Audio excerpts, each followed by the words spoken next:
Em uma tumba no Egito, arqueólogos abriram uma múmia de 1.600 anos que parecia comum.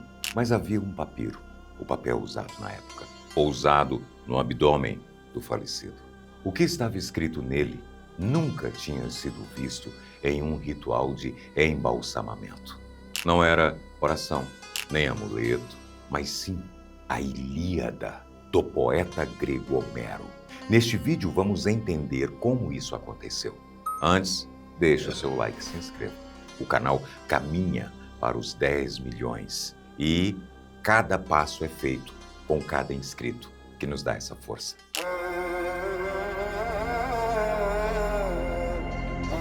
A cidade onde a descoberta aconteceu fica a 190 quilômetros ao sul do Cairo, no interior do Egito, perto do Nilo, o famoso Rio dos Faraós. Hoje, ela se chama Al-Barnaz, mas na antiguidade era conhecida como Oxirrinco.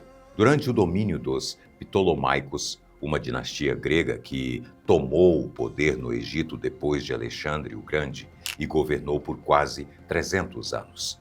Oxirrinco foi uma das maiores cidades do país. Seu nome inusitado vem de uma espécie de peixe venerada na região, ligada à mitologia do deus Osíris.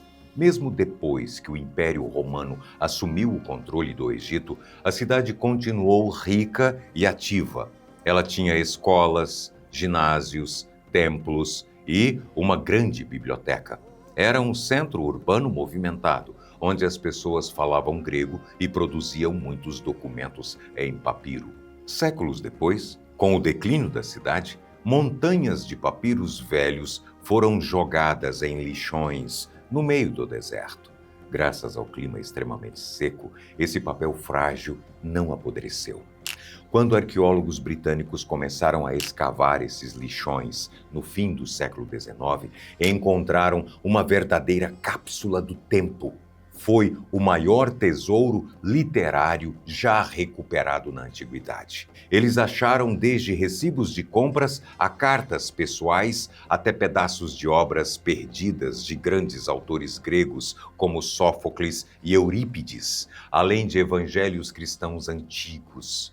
Até hoje, muito desse material continua sendo traduzido. E é exatamente nesse sítio arqueológico, um dos mais ricos do planeta, que a equipe responsável por encontrar a múmia estava trabalhando.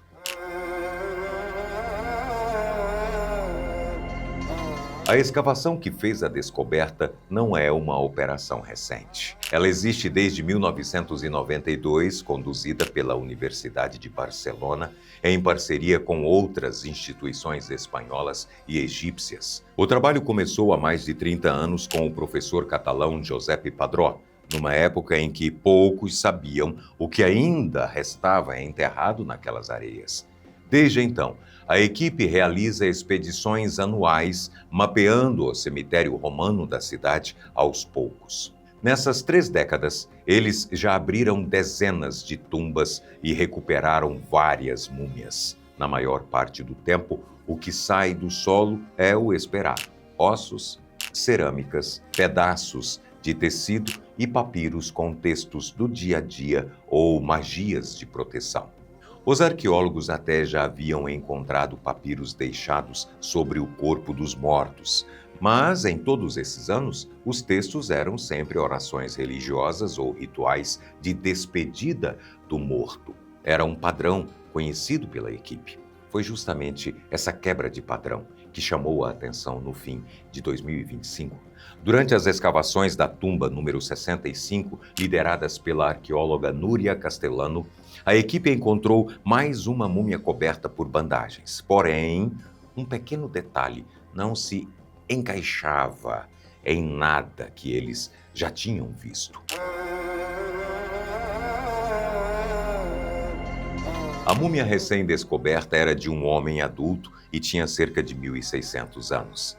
Ela havia sido preparada com uma mistura muito comum para a época, as velhas técnicas de embalsamamento egípcio, o jeito de conservar o corpo do morto por séculos, combinadas com a decoração no estilo romano. As faixas de linho estavam intactas. Quando os pesquisadores começaram a examinar o corpo, encontraram um pequeno papiro dobrado, descansando diretamente sobre a barriga do falecido. A posição do papel em si não foi o que chocou. Era normal colocar amuletos ou pequenos feitiços ali, como uma espécie de passaporte espiritual para proteger a pessoa na vida após a morte. Além disso, o papiro não estava colado na faixa nem tinha sido usado como material reaproveitado nas bandagens. Alguém tinha escolhido colocar aquele documento ali de propósito. A verdadeira surpresa veio quando o papiro foi levado para o laboratório, onde foi limpo. A escrita estava em grego antigo, mas conforme as letras foram ficando mais claras, mais nítidas, os especialistas notaram algo bem estranho. As frases não tinham o formato de uma oração aos deuses. O texto possuía ritmo, como um poema, e citava o nome de várias pessoas. Uma especialista em leitura de papiros percebeu quase na mesma hora. Aquilo não era um texto religioso, era literatura clássica. E confirmar qual livro estava ali virou a grande missão daquela equipe.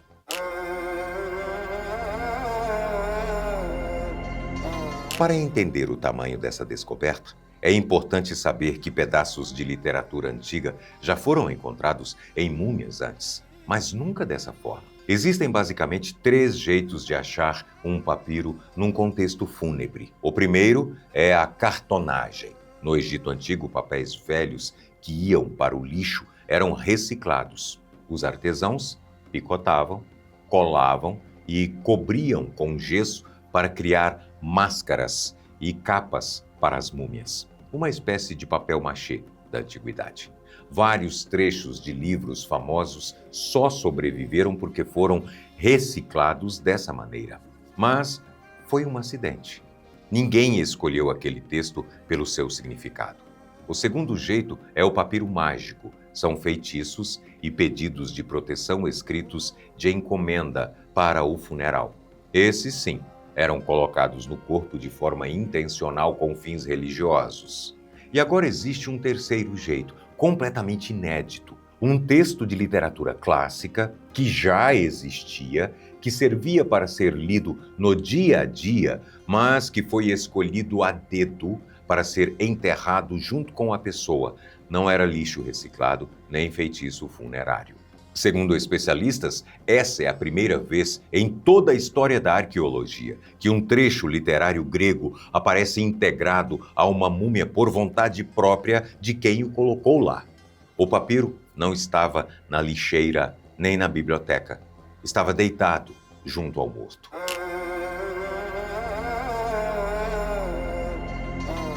A confirmação de qual obra se tratava levou alguns meses. O papel estava frágil, parcialmente dobrado, e a tinta apagada pelo tempo. O trabalho exigiu paciência no laboratório e o uso de câmeras especiais que conseguem enxergar pigmentos invisíveis a olho nu. A tradução e a análise ficaram por conta de especialistas da Universidade de Barcelona. O primeiro passo foi identificar o ritmo das palavras. As frases seguiam o formato clássico usado na poesia épica da Grécia. Isso já eliminava uma enorme quantidade de possibilidades. Em seguida, a equipe começou a identificar palavras isoladas, nomes de pessoas e de lugares muito conhecidos na mitologia. Juntando as pistas, eles compararam os trechos traduzidos com o banco de dados de grandes livros da antiguidade. O encaixe foi perfeito. Aquelas palavras não eram feitiços, eram versos de Homero. E não era qualquer trecho. Tratava-se do livro 2 da Ilíada, um dos textos mais famosos do mundo ocidental, numa passagem muito específica, chamada Catálogo das Naus.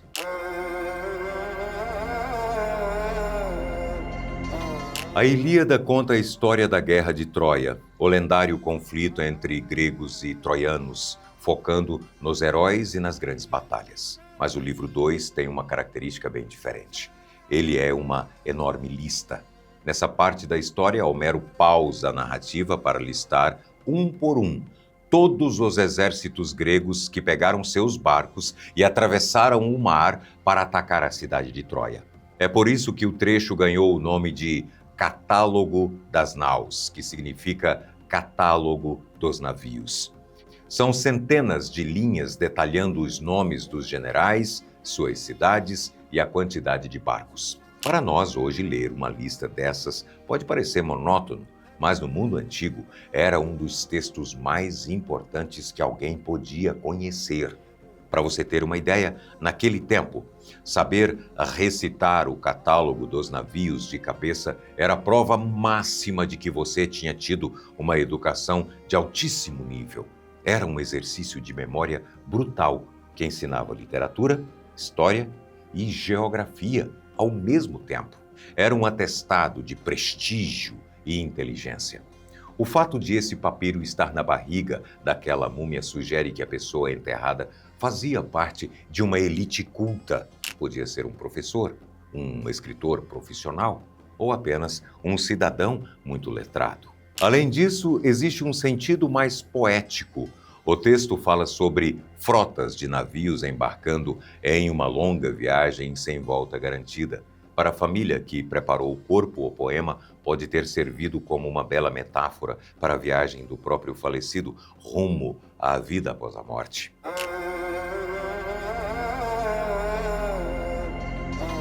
Enquanto o poema estava sendo decifrado no laboratório, a mesma equipe fez outra descoberta curiosa nos túmulos vizinhos dentro do mesmo cemitério de Oxirrinco. Na boca de várias outras múmias enterradas por ali, os arqueólogos encontraram pequenas placas finas, línguas feitas de ouro e uma feita de cobre. Apesar de parecer cena de ficção, colocar metais preciosos na boca dos mortos era uma prática religiosa bem específica no Egito Romano. Segundo a mitologia da época, a alma do falecido teria que enfrentar o tribunal de Osíris no mundo dos mortos. E, para se defender diante dos deuses, a pessoa precisava conseguir falar. Como a língua de carne apodrece, os sacerdotes colocavam uma língua de ouro no lugar, garantindo magicamente que a alma nunca ficasse em silêncio. Além de não apodrecer, o ouro era considerado a própria pele ou carne dos deuses. Essas línguas não foram um fato isolado. Elas dividiam o espaço com sarcófagos pintados, os caixões decorados onde as múmias eram colocadas e rostos cobertos por folhas de ouro. O que impressiona os historiadores é o cruzamento cultural acontecendo no mesmo cemitério. As pessoas eram enterradas usando feitiços do Egito, sarcófagos no estilo do Império Romano e lendo poesia da Grécia Antiga. Era um caldeirão de culturas diferente de tudo o que conhecemos.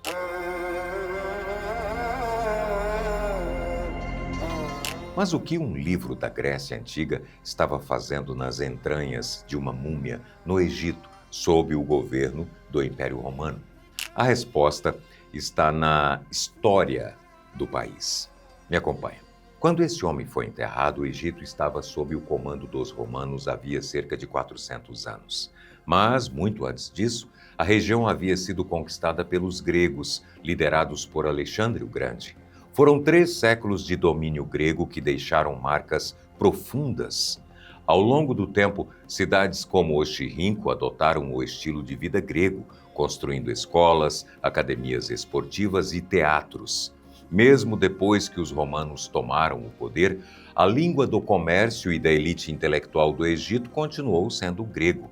Portanto, a Ilíada não era vista como um texto estrangeiro no Egito. Ela era o material didático principal. Toda a educação avançada da época girava em torno dos poemas de Homero. Para aprender a ler, escrever e debater, você usava as falas dos heróis de Troia.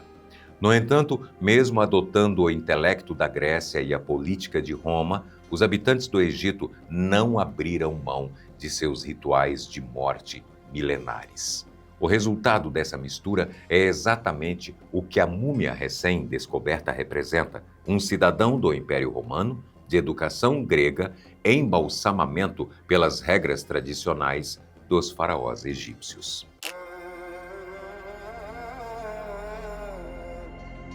Segundo os pesquisadores responsáveis, essa descoberta altera 3 certezas que a arqueologia tinha sobre aquele período. Primeiro, sobre como os livros circulavam. Os historiadores sempre souberam que havia cópias da Ilíada nas bibliotecas gigantes, como a de Alexandria, a capital do Egito naquela época. Mas encontrar uma cópia pessoal enterrada no interior do Egito com seu dono prova que esses textos chegavam muito mais longe do que se imaginava antes. Segundo, mostra que o nível de educação fora das capitais era surpreendentemente alto. Para alguém comprar e ler Homero em uma cidade de província, precisava existir todo um mercado em volta. Professores, pessoas que copiavam livros à mão e clientes dispostos a pagar por eles.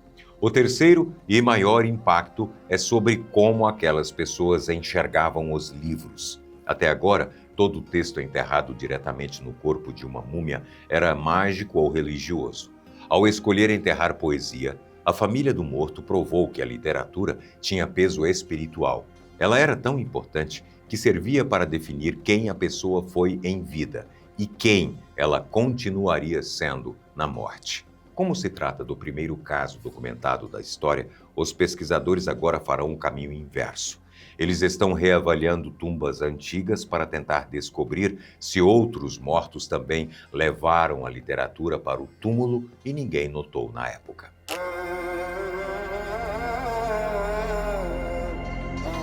Apesar da importância arqueológica da descoberta, há uma pergunta muito humana que continua em aberto.